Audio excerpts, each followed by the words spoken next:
got fitted Japan.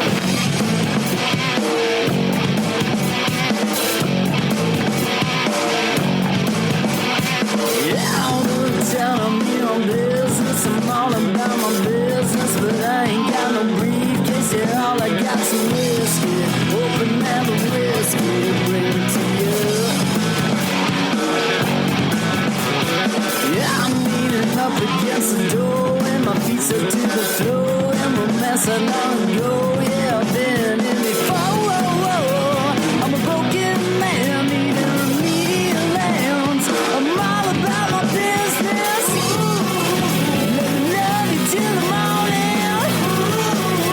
Let me love you till the morning, yeah. What's up, faders? Welcome to yet another action-packed episode of Got Faded Japan, and I am your host, Johnny. And as you fine folks know, Got Faded Japan is about two dudes, booze, Japan, and the news. And faders, this is episode number 743, I guess. I think it's 43 or 42. I didn't double check. And I have to confess, faders, I'm very, very sorry. It's early in the morning for me and late for my guests. So tonight this morning, this afternoon, wherever you are, we're drinking coffee. Coffee. Yeah, faders. And I'm here with a very, very good friend of mine, a very old friend of mine that I've known since 1997-ish, 1998, I think. And he's one of my friends, my old coworker, my old DJ pal, my old drinking friend. We never skateboarded together, but we should have. But a legendary icon from the Northern California area, superstar in San Francisco, awesome DJ, awesome music maker, an incredible world famous musician of the digital type. We're here with the one and only Lindsey Green, aka AudioVoid. Lindsey, welcome to the show, my brother. What's up? Thanks for having me, man. Now, this right here, I'm doing this podcast because I want to do a podcast, but also it's just a way for me to catch up with you, man. Yeah. I haven't seen you. When was the last time I saw you, man? Probably the last time that I played there, which was like 2015 or somewhere around there, maybe 2014. Oh my God, 2014. Actually, okay, so you came to Japan and you toured here in 2015 and you played in Tokyo. Then you played somewhere else in Japan. You played what, Nagoya? Nagano? Yeah, I think that was like a couple years before. I think that was in like around 2007 or 8 that I played those two shows. Like are you talking about the tour when I came and played at Womb? Oh, yeah, you played at Womb and then you played at Circus. Yeah, in Tokyo. Those are two different times. But I remember one time you went on tour. I think you went up north. Did you go up north both times? Maybe you did. No, just one. The first time that I played at Womb, I played there, and then we went up north after that. It was like that dude DJ Starscream was there. He was like the dude from Slipknot. Yeah, that's right. Yeah, it was like that was that time. And then the last time that I was there, I just played at whatever show that was. It was like a little underground kind of like basement type area. I think you were live painting down there. That's right. I was live painting. Oh, I forgot. I was live painting during your set. That's right. Oh my goodness. Yeah. No, that was at Circus. And right now, Circus, that club right now is like really iconic. Like Goldie, nice. Goldie was in town, I think 3 weeks ago, and he played there. That's the underground, the little like underground place or whatever, like downstairs. Nice. Yep. Actually, all the best clubs are underground.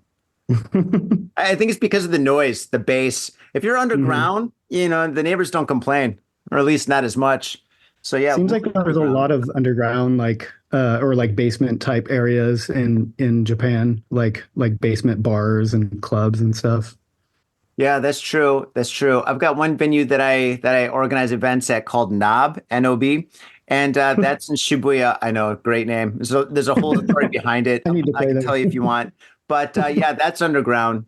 And I've been underground a couple of times when we had like minor earthquakes, and it's a little concerning when you're underground in like a little venue that's like full of people, like it's like shoulder to shoulder, and all of a sudden everything starts moving. You're like, wait, is that the bass? Yeah, that sounds sketch. Oh, dude, mega sketch. Oh, dude. So, Lindsay, I want to talk about your music. So, actually, before we talk about the music, let's talk about how we met. Yeah. Met at Amoeba Music. That's right. Amoeba Music, the iconic secondhand and new hand record store in San Francisco, Berkeley, and now Los Angeles. Yeah. Holy smokes. You know what? I only worked there for 1 year, but I still miss my time working at Amoeba. I still have my Amoeba shirt. I could have sworn you worked there for longer than a year. That's crazy that you were only there that short of a time. I think it was like a year and a half, but it's just like, I mean, when I was working there, I was working pretty much full time. I was like working Mhm. there, Yeah, and then I in knew the about a lot. evenings, I was organizing all my raves, and actually, we organized Uh-huh. raves. What was the Hmm. name of that rave that we Oh organized? yeah, we did that under those we did those two underground things in Oakland, Yeah, the right? Like warehouse. that was yeah, you and me and like Fife and stuff. Yeah. Yes, and That first Marcus. one, yeah, and Marcus. That first one was really fun. I remember we tried to do it again and the second one bombed, but yeah, the first one went off pretty well. Yeah, that first one was insane. Yeah, what happened with the second one? I don't know. It was before the internet was like really used for useful things. Back then, it was just like Yeah. animals falling off trees or something. Yeah, it was like the beginning of the internet, but yeah, like yeah, most promoting was still being done the old school flyer way, it seemed like. Oh Or God. at least that's what we thought. Maybe we should have jumped on the internet and promoted it like more. No. But yeah, Yeah. I don't think Facebook or anything was around back then. That was like that might have been around the time of Friendster. Yeah, no, I think it was before Friendster. My God, Yeah, showing our maybe. age just a little bit. Oh my Yeah, gosh. it's funny. I actually really miss MySpace. Speaking of like old social media stuff, Why do you miss like MySpace?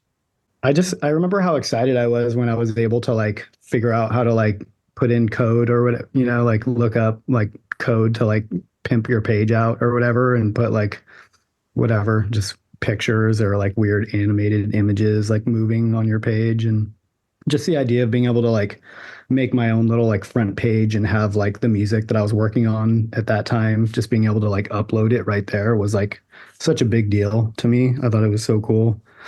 And obviously that's like pretty normal now. Every site does that. But Yeah. yeah, seemed like MySpace, that was like, I don't know, that was like the beginning of that. And then Facebook just kind of like took it to another level or whatever. And I don't know.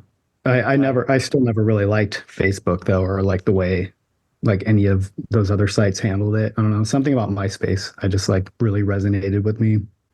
Hmm. I Yeah. liked it all when it started, but now I don't really like it because there's so many rules, and every time you post something, Yeah. it's just like half the time I'm worried that it's going to get taken down or something. Yeah. It's Put something up, I'm like, please let this one stick. yeah, lots of rules, lots of censorship, lots of just competition, competing with everyone. Oh God, yeah, yeah. Tell me about it. This is all good though. Oh man. So Amoeba, God, do you miss the old Amoeba days? Like going there, getting bagels on Sunday.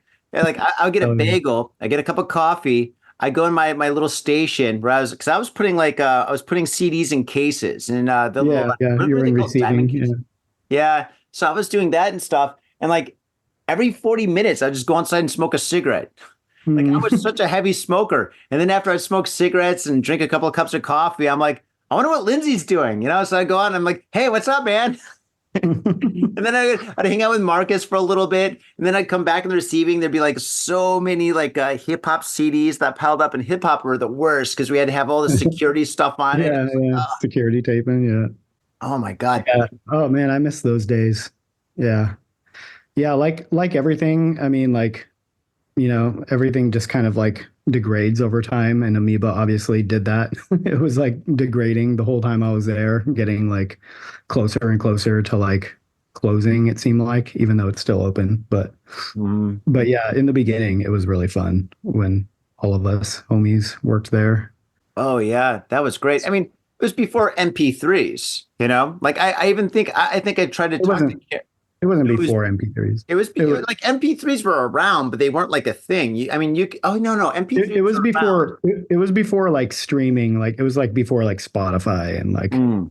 like normalized streaming sites. But yeah, I mean MP3 was Hmm. definitely around then. Yeah, but not like in abundance where you could have like an MP3 player. It was like before was it the iPod? It was before the iPod. So people still bought Mm. CDs. People Yeah, come in and buy actually, like yeah, you're right. It was right before the iPod. oh, Cause yeah, yeah. because I ended up entering that like Sasha remix contest right around that time, and I actually ended up winning an iPod for like I won like runner up place or something in Hmm. that contest, and I won an iPod. And they like the iPods had just come out, I think, or maybe I don't know. I think it was a second generation. I think they had been out for like a year or two. Hmm. Hmm. I don't know. So long ago. I know, I know. I might now I might still have one of my iPods, one of the little mini ones that could clip on your like shirt and riding a Mm-hmm. bike or something, wouldn't fall off. And like, yeah, those are kind of cool. They're convenient. Yeah. Oh man. So yeah, back in the day, man, hanging out there was awesome. Oh my God. It was so much fun. Oh, geez. Yeah. Old school amoeba. Oh man. But we're beyond that now. And so, okay, when I met you, you were AudioVoid and you were already producing tons of music. So let's talk about AudioVoid. So, all right, first off, how did you come up with the name AudioVoid? Because I think that is still one of the sickest names. If somebody came up right now, they're like, I'm AudioVoid, I think the world would be like, whoa, what a great name. But it already exists and you have it. So how did you start off with AudioVoid? I don't know actually how exactly I came up with that name. I just remember like when I was like I had just started DJing, and then like at the same time started kind of trying to mess around with production, with my very first computer.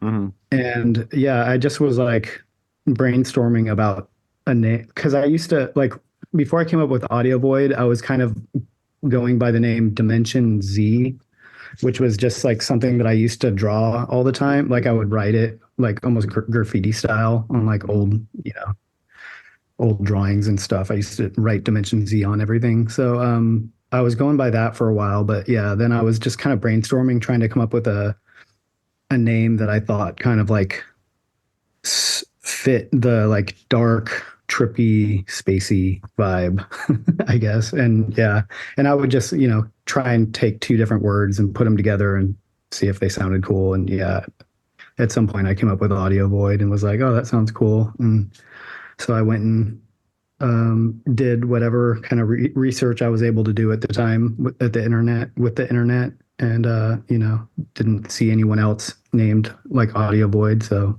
it stuck. And can you Like, describe your music a little bit?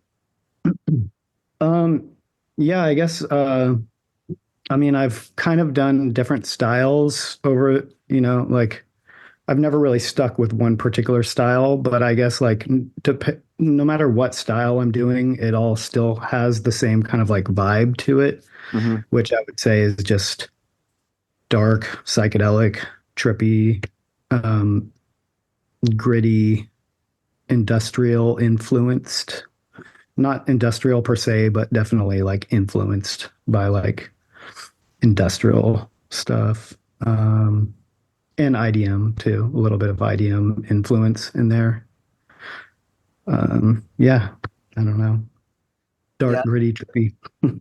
Definitely, absolutely. You've got your own style. It's like the audio void touch. I mean, if you listen to like 100 different tracks, like just like, techno or industrial or anything, like any kind of like a techno-esque kind of like music. And if you hear your track, you automatically know it's an audio void track. You've got your own signature style, which is really cool because I mean, I think that's what a lot of like artists try to achieve, visual Mhm. artists and audio artists. So when you hear something, you're like, oh, shoot, that's Metalheads, or oh man, that's Mhm. definitely like John B or something, or oh, that's definitely audio void.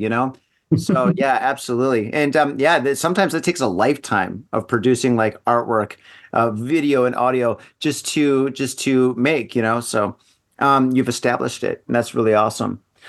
Yeah. I think with like my older stuff, I mean, obviously, like as a musician, we're constantly evolving and looking back at our older stuff and being like, oh, it's better now or whatever. But I would say my sound has always been there, but like in the past, it was like my sound was like not that like high of fidelity or something. Like I don't know, like I had a sound, but I wasn't able to like get like as high quality of a sound as I wanted. And now, like over all these years, I'm like finally at the point where I'm able to like get like a still very gritty, but higher fidelity sound, which still has like my old AudioVoid like sound imprinted on it.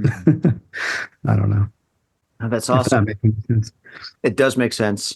And are you still using digital or are you using hardware? Like right now in Yeah. Tokyo, there's kind of like a move to do hardware. Like I forget what it's called, but it's like kind of like the it's like where the DJs show up and they of course they have like the CDJs, but also they have their computer and then like five, six, seven different boxes with all these module DJing, and they're Mm-hmm. unplugging stuff and plugging stuff in, and I have no idea how they're doing it. I'm just like, Oh, like using like modular modular. Yeah, boards and that's stuff. it. Nice. Yeah, there's like a movement for that right now. Of course, the majority of DJs are still using like CDJs or whatnot, but it's just like, Yeah. if you go to a club, you'll probably see one DJ show up and you'll start like stacking stuff up and you're just like, oh boy, here we go. I get excited when I see that. I'm like, I don't Yeah, even me care what it too. sounds like. It's going to be awesome. I know it's going to be Yeah. awesome, because nobody messes around for the first time and does that stuff. When they go on stage and they have all those like boxes, they've been messing around for years, so Yeah. it's impressive. And I love that stuff. Yeah, hell yeah.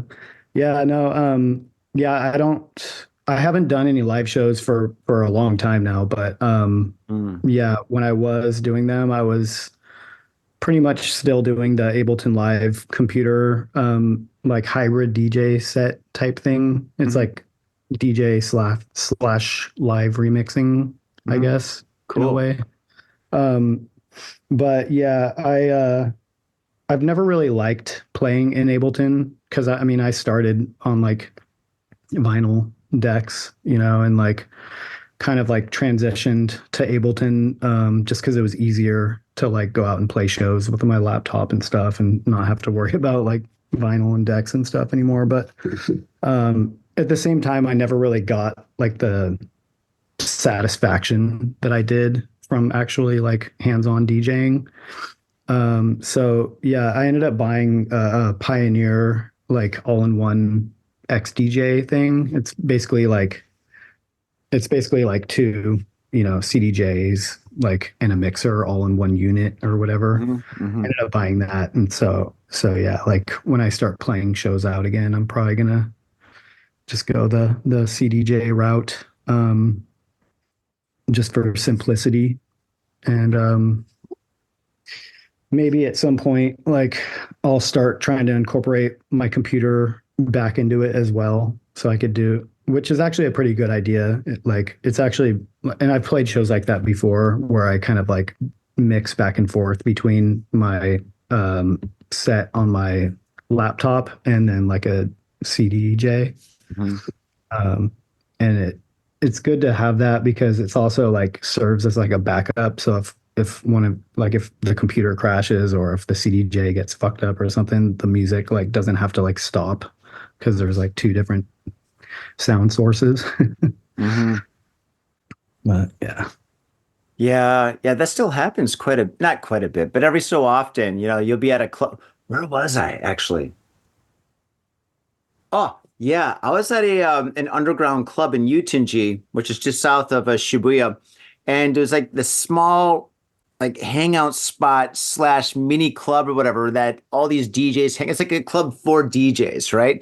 And it's strictly underground. Like when I walked in, I walked in with a couple of friends. Everybody's kind of looking at me, and I had to speak Japanese a little bit. Where they're like, "Okay, this guy's okay," He didn't just hop off the plane, right? So anyway, I went there, and even a place like this, the decks, one of the deck, I think it happened twice, where like the deck crashed or whatever. The CDJ just Mm, stopped or something, mhm. And I was just like, what? And, I mean, at first you're just like, boo. But for me, I kind of like it because it's real, because like a lot of times you go to clubs and like every set is completely perfect. It's flawless because it's like super digital. And I don't know how they do it. I think everything's like so pre-planned or whatever, but it's just it's just all beat gridded in like, like in like record box software. There's got to be it. But I mean, dude, remember back in the day when we used to spin with records? I mean, like you and I would go to clubs, or you and I would actually DJ at clubs. And we're there, we'll be at the bar or something, or on the dance floor, and we'll be just sipping on a beer or something, and we'll just be watching the DJ. And then all of a sudden you hear like a slight train wreck, or you hear like somebody, they mess up with like the bass, like they forgot to put the bass or something. And you just hear that little like the mistake that only lasted like maybe 1 or 2 seconds, but being a DJ, you caught it. And you're like, you hear it, oh, I caught that, especially the train wrecks. And dude, when I first started DJing, I would train wreck quite a bit. Let's be honest. But I love catching that. So going to the club and hearing that, it's kind of cool. I dig it. It makes the night a little bit more interesting. Yeah. I like hearing a little. Obviously, like not too much of a train wreck, but yeah, like if you hear it slip a little bit and then you hear them correct it real quick, it's like nice because you hear it and then you're like reminded that it's a human doing this shit, just like a pre-recorded set or whatever. Yeah, that's fantastic. With AI coming up so quickly and with so much abundance, it's almost a matter of time before it's just like a jukebox up there. We're gonna have like the T2000 whatever, like Arnold's up there like DJing or something. It's only a matter of time, folks. Mark my words. Yeah. So, but I don't know. Regarding music, what are your thoughts on AI? I mean, it's interesting. Like, I mean, obviously everyone's like freaking out right now, like with like Suno and Udio coming out, people are talking about like, oh, musicians are about to lose their jobs or whatever. But I don't know. I think it's funny. I think it's like, I personally like it. I like, have you messed with Suno or Udio, the generative music AIs? Oh, I actually the introduction. Oh, now sorry about this. Don't kill me. The introduction to this podcast is AI. Oh, really? Yeah, to the YouTube, the introduction is AI. I did it just as a joke, just messing around with it, and then I kind of dug it. I was like, I don't like this. I shouldn't like this, but I kind of like this. So yeah, so for YouTube, the introduction to our YouTube is completely AI generated. Nice. Yeah, there's a lot of tools, man. I've been messing around with because I've been messing around with like video stuff, trying to make like more interesting visuals, like visual videos, music videos. And I found some pretty cool AI tools. One that I've been using lately is called Hyper. It's like HAIPER. I think it's Google. I think it's a Google site or something. I can't remember. But anyways, the thing I like about it is you can upload, like you can do a full generative thing where you just type out a prompt and you could have it attempt to generate a video from a prompt. But what I like is there's a upload image section. So you can upload. So I've been uploading scanned images of like artwork that I've drawn from over the years. And like I'll upload that and just type in a prompt like trippy moving picture or something. And it basically just spits out like a variation of it where it just attempts to kind of like move the picture, whatever it is. Like it just kind of like moves it around. And it's just a 2 or a 4 second clip, but even that is really cool. Like being able to take that and then just build up a little library of kind of like semi-original clips. I mean, they're basically original, even though they're from AI, which is technically scraped from the internet. So it's not super original, but it's like more original than a stock video or a stock image, which I think is cool. So there's that. And then, regarding the music AI stuff, Udio is that's like first Suno came out and then Udio came out. And I don't know if you said you haven't messed with Udio. No. Yeah, it's really cool. You should check it out. it's just a generative prompt based music maker. And it's pretty limited. Like it doesn't even spit out like separated stems or anything like that. But what I really like it for is just kind of like an inspiration machine, like a hyper inspiration machine. Like I use a lot of randomness in my production. Like I'll use effects and effects racks that I've set up that have like in-depth randomization stuff, and I'll use that a lot and just find like happy accidents and catalog those, save them, and use those in projects and stuff. And yeah, with the AI, like or Udio especially, it's kind of like that, like on crack. Like you just it's like randomness, except for like a full song form, you know, Whoa. like and not that it's a full song because it only spits out a 30-second long clip, but you know what Uh-huh. I mean, like a full like mix. And like so you could type in, you know, like shoegaze, like pretty female vocal something, you know, and it'll spit out something, and it might be, you know, like a lot of the time it'll spit out a song that actually like is catchy sounding, and it's something that I'll like I'll save it because I save everything, but like I'll actually start humming it to myself like later, you know, like Really? when I know that it's like catchy enough, and I'll be like, oh shit. So at that point I'll take that little 30-second clip or whatever, and you could also extend it in Udio. But yeah, I'll just leave it as like 30-second, download it, and then I'll just chuck it into this other like free program that I have, which is called Ultimate Vocal Remover. And it's just another AI Hmm. vocal, or you know, vocal separator type tool. Hmm. And yeah, I'll just throw that in there and just separate, you know, the vocal from the rest of the music. And it doesn't sound that great. Like already, like it's Udio spits out an MP3, which varies in quality.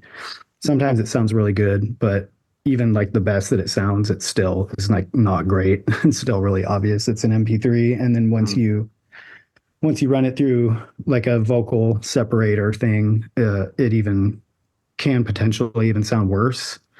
But I tend to process stuff in my music so like crazily anyways that I don't think it really matters that much. Like I think a lot of the highs that might be squashed and compressed, you know, during MP3, I think a lot of those highs might be actually like those harmonics might be being brought back once I like process them and put a lot of saturation and distortion on them. So it's actually a pretty, I don't know. So far, it's been working pretty well to be able to, you know, like it's really fun to be able to just like come up with like a hip hop song idea, type it into Udio and have it spit out something.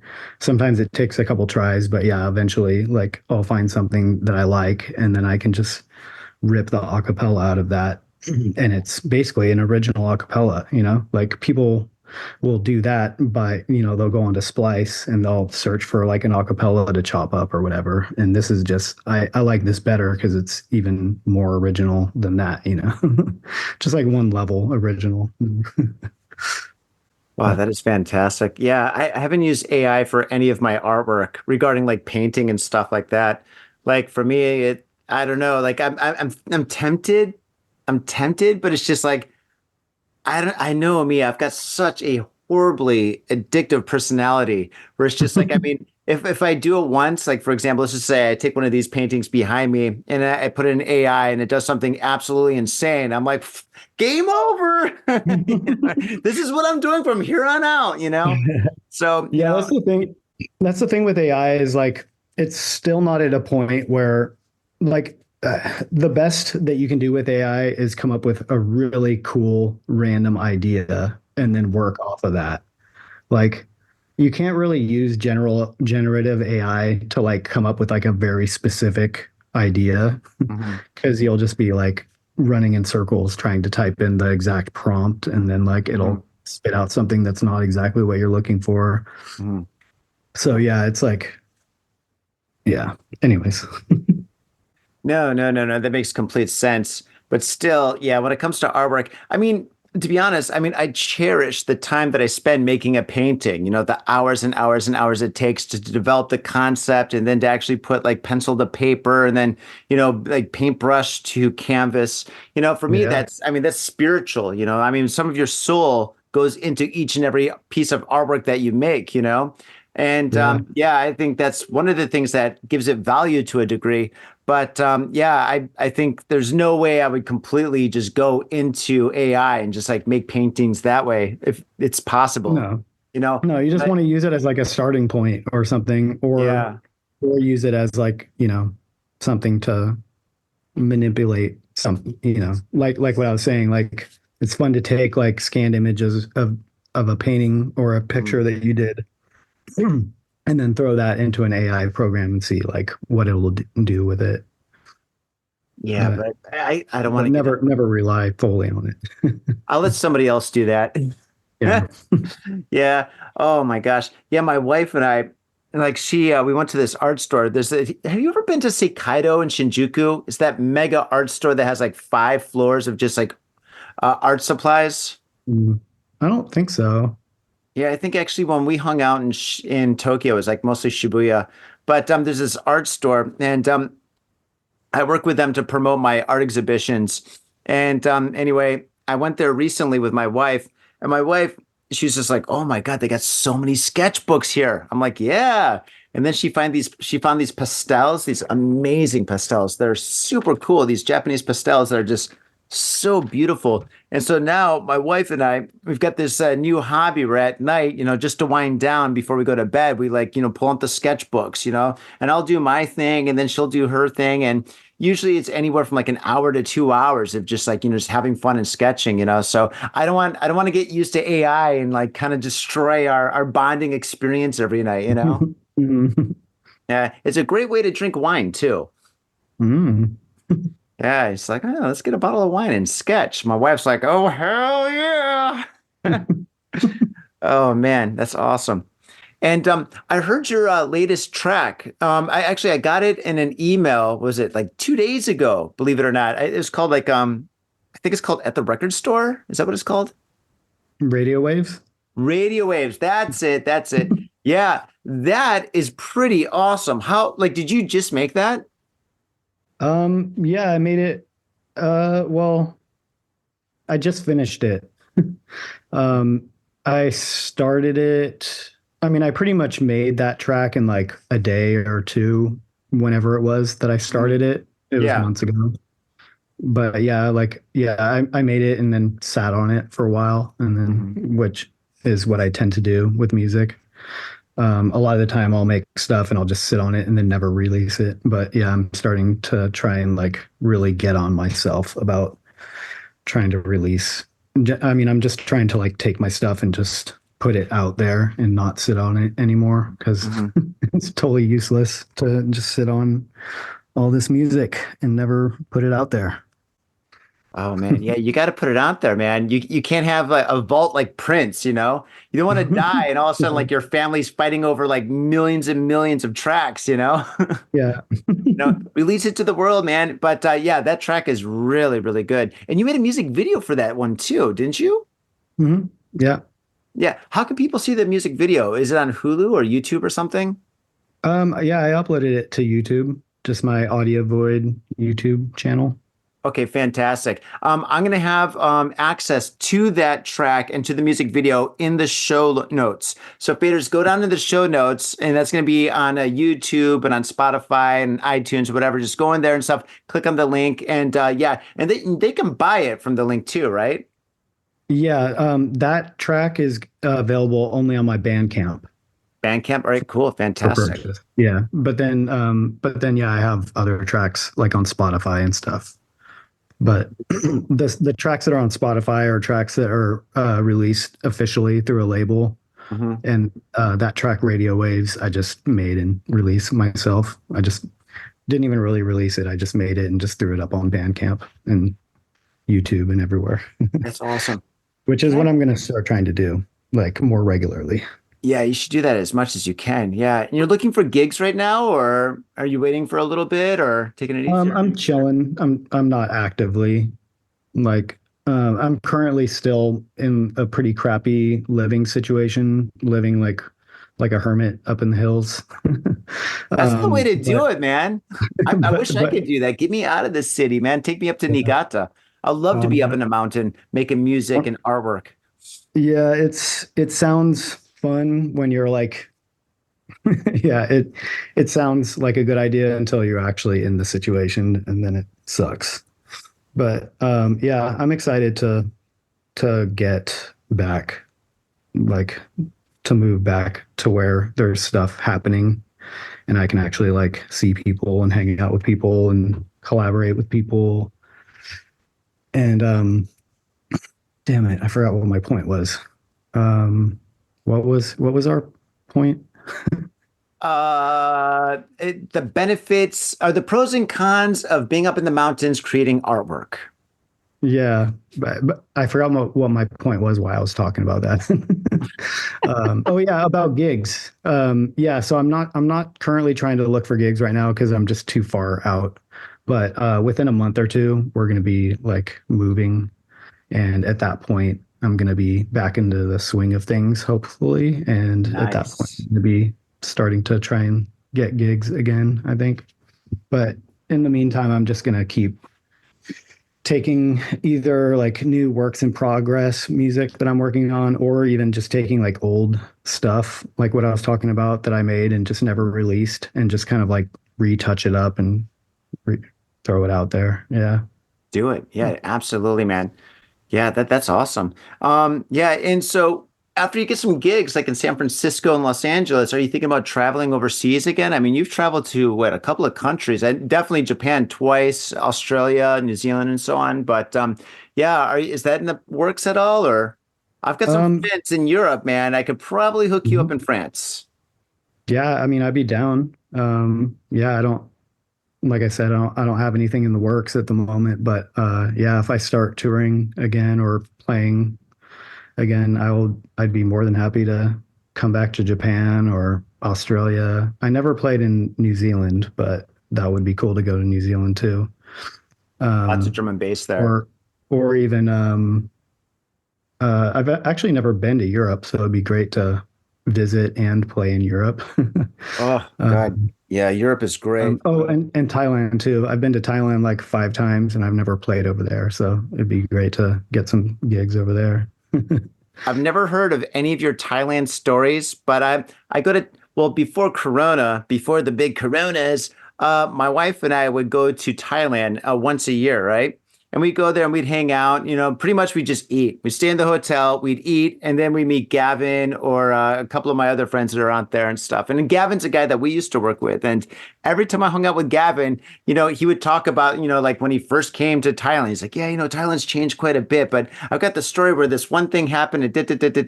And I'm just like, wow, yeah, you guys used to go to Thailand quite a bit, you know, back in the day. Yeah, yeah, a lot. Um, yeah, we went like multiple times, and then they like a big group of us went multiple times, and then they just kept going back, and then yeah, like multiple of them ended up moving over there. Gavin and like two of my other friends moved over there, Hmm. but yeah, Gavin's the only one that still lives there. Really? No, I think there's another one of our friends, or one of kind of your guys' friends that still lives out there. Really? His dark hair. He had a beard back in the day before beards were cool. I think it Yeah. begins with a J. I don't know. I don't know. I should give him a call. But yeah, he's doing great. And yeah, I can't wait to Wait, get Ben? back. Is it Ben? It might Ben, be maybe? Ben. I don't know. I don't know. Anyway, yeah, we should get Gavin on the show. I can give him a call right now. It's like only an hour. I think it's an hour behind, so it's still like 1 o'clock in the afternoon. Oh, I've been working since 6 o'clock this morning. I feel like it's nighttime for me right now. Jeez. Damn. Yeah, I Ugh. woke up really early. I woke up at like 7, I think, this morning, which is early for me. Yeah, it looks like it's 12 in Bangkok right now. Oh wow, so it's 2 hours back.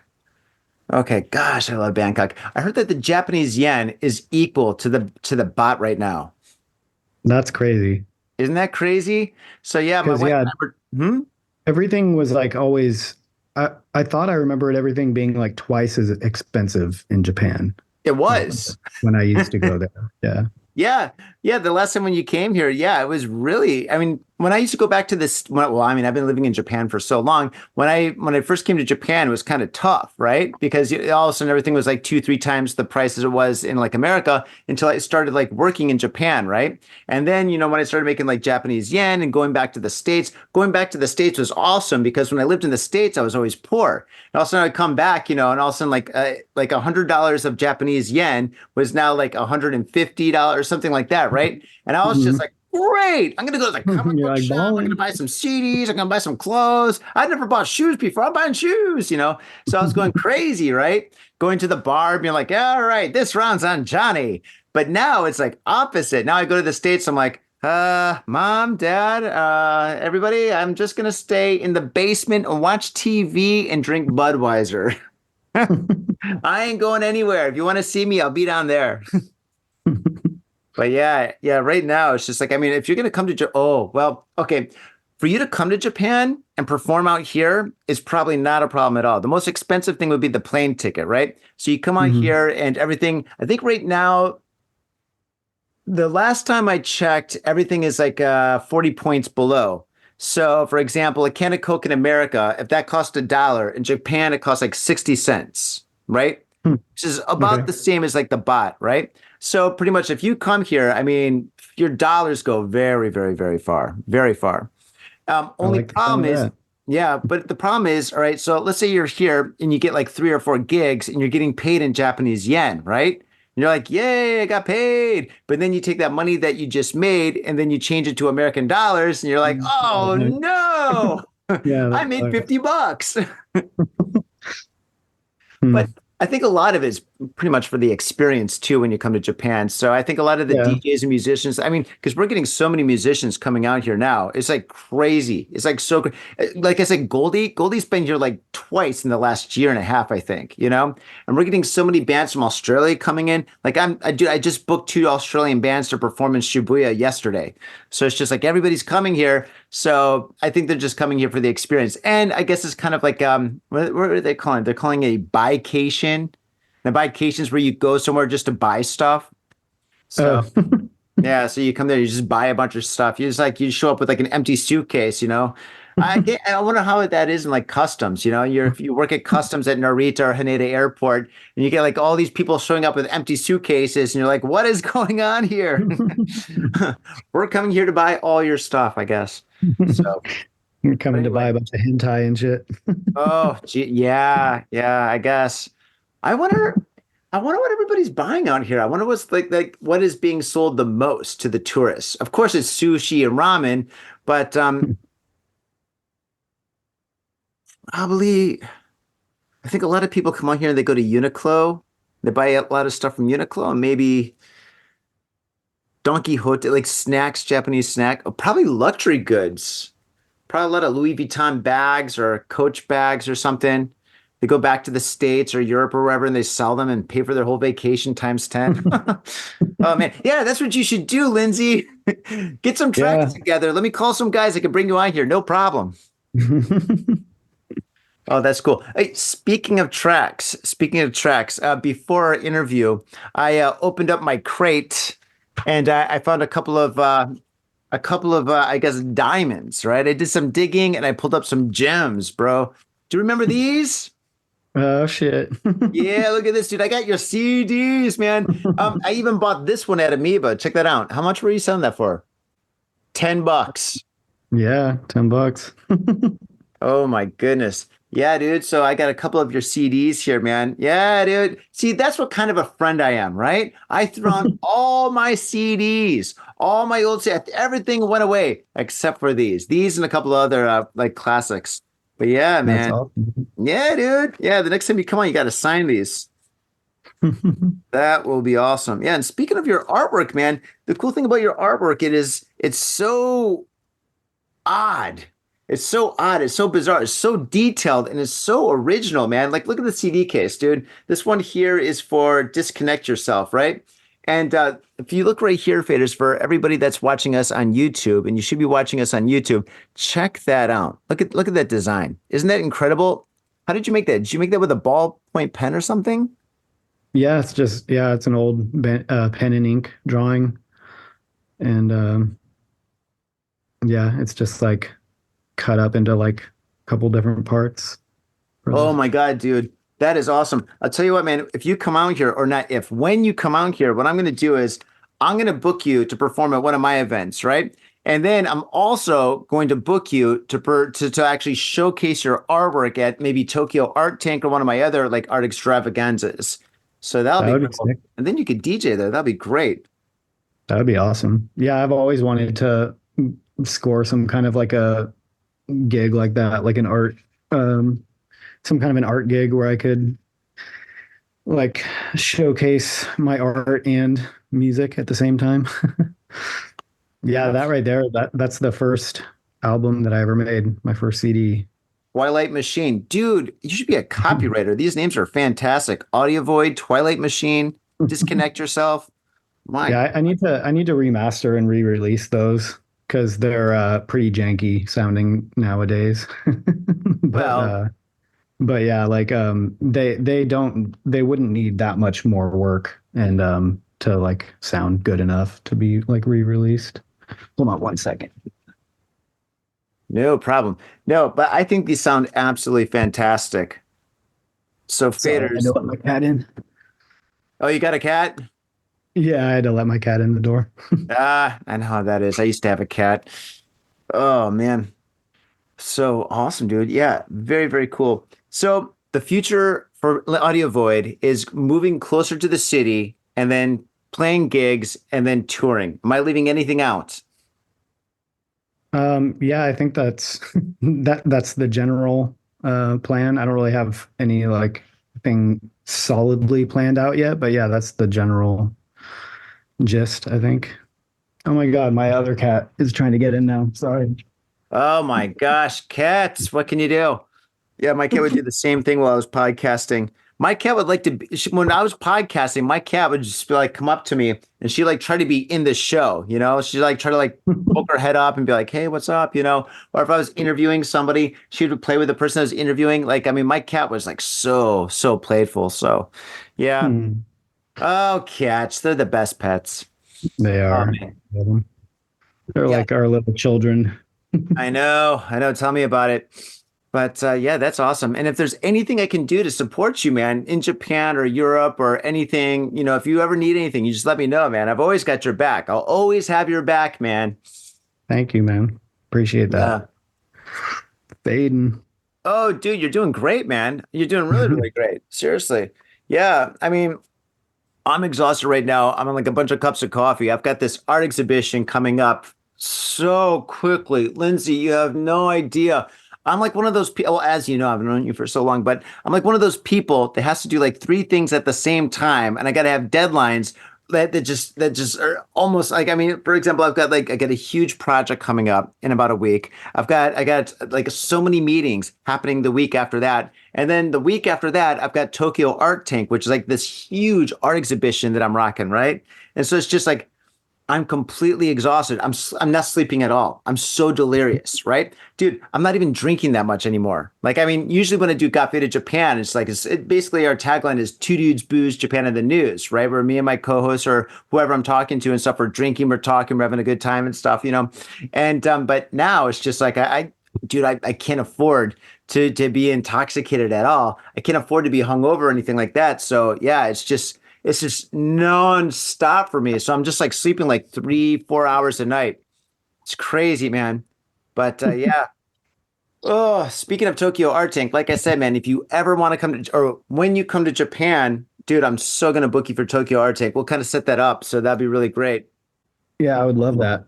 Man, dude, it's been great hanging out with you. I know you're so tired. It's so late there and stuff. So I'm going to let you go. But man, it's so good to see you, man. It's so good to hang out with you. Next time we'll flip the script. It'll be early morning for you and then late night for me. And I'll probably be drinking. Yeah, totally. Just give me a couple of weeks. Just wait until like all this madness kind of like calms down a bit. After Tokyo Art Tank, I'm going to be completely fine. But oh, geez, right now, dude, my mind's going out in like three different directions, dude. It's crazy. Oh, geez. I need to go to the mountains. That's what I got to do. I'm going to go to Niigata and just chill in the mountains in 3 weeks and just bring up like a couple of rolls of canvas and miles of paint and just get to work. But man, Yeah. thank you so much. And oh gosh, all right, how can people find you? I mean, they can Google your name, but is there any like special websites that they should go to? Yeah, so it's kind of annoying. Um, it's like if you just type in AudioVoid in Google, there's like a couple audio voids that come up because there's some other people who there's like one other artist that goes by AudioVoid who does like techno, Oh, and then there's like another AudioVoid recordings. So yeah, like I know like on my SoundCloud and my Facebook, I have it as audiovoid.layers, layers with a Z, because layers was like that was a moniker that I was going by for a while. Um, but yeah, so audiovoid layers or audiovoid.layers is probably an easy way for people to find me. I mean, generally you can just Google search audiovoid and like like it should be the either the top or the second to the top one. It's just kind of annoying that some other people started going by Audio Void, I've got the and same situation. they obviously didn't do their research when they chose their name. God damn it! Yeah, dude, my artist name is the Spilt Ink. And I figured nobody's gonna use the Spilt Ink because I mean this is like 2000, 2001. Yeah, maybe even before that. I mean nobody would ever have the Spilt Ink. It means you're spilling ink, you're making mistakes, you suck. I thought it was genius. And now there's like so many like companies and people. Dude, somebody contacted me because they said their name was a Spilt Ink. And I'm like, mine's trademarked, bitch. They were trying to send you like a cease and desist or some shit. No, this dude from some place I'm not gonna say. I don't like saying like like countries or cities or anything when I'm talking shit. But some not smart person contacted me saying that they're the Spilt Ink, and yeah, that was a fun little email exchange. Yeah, That's and annoying. I don't think that person's around anymore. I'm sticking around forever, Spilt Ink for life. I Nice. suck. Yeah, so Yeah. yeah, but anyway, so I'm gonna have all your links down in the show notes, Fader. So go down to the show notes and click on the YouTube, the SoundCloud, anything and everything that he's got. And yeah, support Lindsay, man. So I mean, if you can buy a couple of tracks, can they buy your CDs? I love the CD. The CD for me is like timeless. Actually, that's another Nice. thing about your music. It's timeless. If you release this today, this would be like super awesome music. People who listen to this are like, holy smokes, this is the future. And you're like, no, man, I made that 20 years ago. It's like Yeah, listening to I Jimi need Hendrix to for the first time. yeah, I need to remaster that shit and release it, re-release it. But yeah, I'm stoked that you still like it. Yeah, dude, definitely, man. Of course. And dude, Um, I'm stoked that you're still making music and you've got music videos and stuff. That is awesome, man. That is so awesome because a lot of our friends don't DJ anymore. A lot of our friends work mhm. at the post office, but that's cool. They got kids. Yeah. Yeah, I stopped, or I mean, I settled down for a long time, but yeah, I'm starting to get pretty fully back into absorb back into the music thing again. Nice, dude. I'm glad to hear it, Yeah. man. Dude, Yeah. well, Lindsay, thank you so much. And faders, thank you so much for fading with us. I really hope that you guys enjoyed this podcast, this episode. And if you want to support the show, there's so many different ways to support the show. We've got, of course, Patreon. We're all over Instagram, the Facebooks. We don't do TikTok. That's all good. But we're pretty much anywhere and everywhere else. And yeah, thank you very much for chilling with us. And we'll definitely see you next time. Peace. Pace, pace. Thank you. Thanks for having me.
Blinded by the starlight.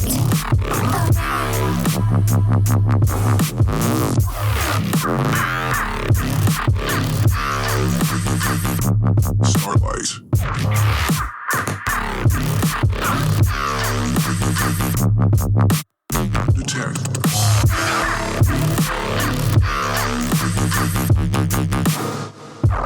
Blinded by the starlight.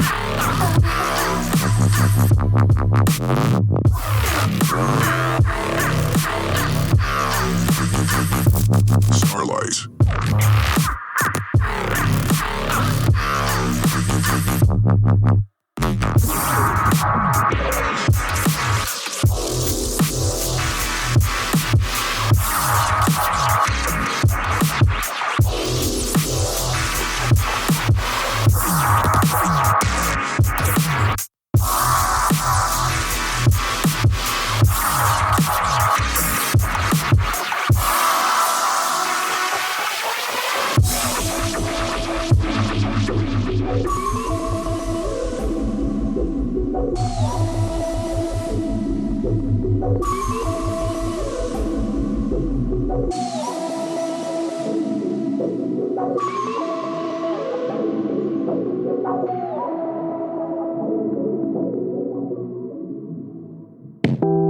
In Tokyo and craving soul food?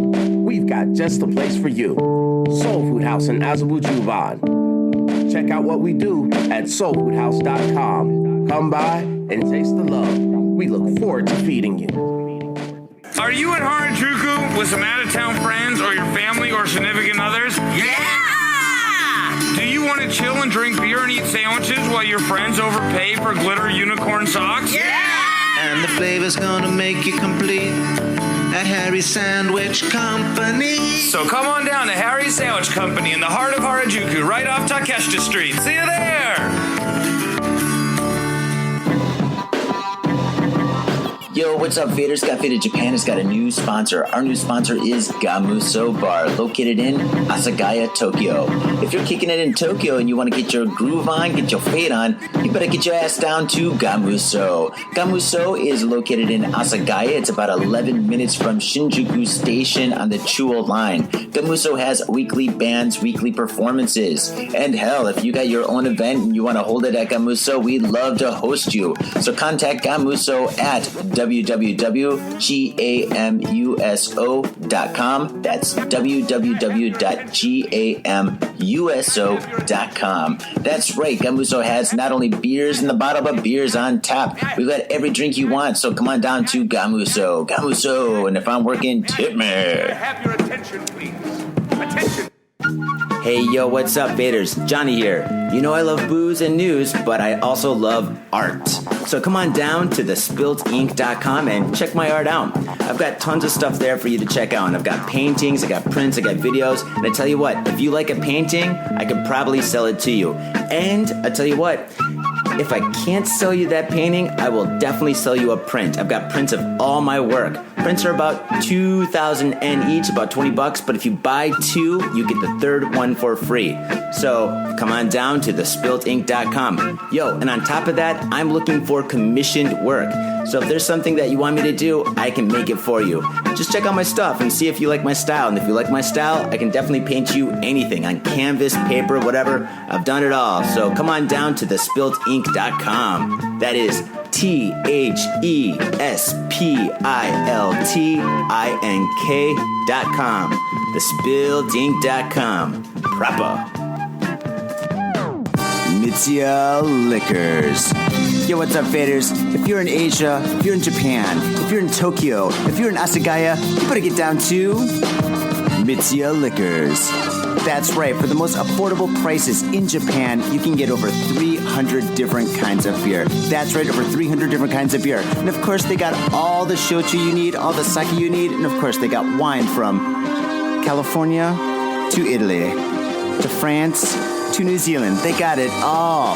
When I say they got it all, they really, seriously got it all. There's no joke about that. So get down to Mitsuya Liquors. And if you go in there and you say, got fit in Japan, you will be more than welcome to go into their back room and drink those beers that you just purchased. That's right, got fit in Japan at Mitsuya Liquors. And 3 times a week, they have a sushi chef there. So get your sushi on, get your drink on, get your fade on, and come on down to Mitsuya Liquors, located comfortably in Asagaya, about 5-minute walk from the station. Mitsuya Liquors. My little brother, a goddamn shit-sucking vampire. Will you wait till Mom finds out, buddy? I've got a government job to abuse and a lonely wife to fuck. As far back as I can remember, I always wanted to be a gangster. God, the pressure! I can't take it! I can't take it! I can't do it! You sure excuse me? We're going drinking! We came, we saw, we kicked his ass! Your move, creep. Man, I will never forgive your ass for this shit. This is some fucked up repugnant shit. Suicide into suicide. Fuck it, dude. Let's go bold.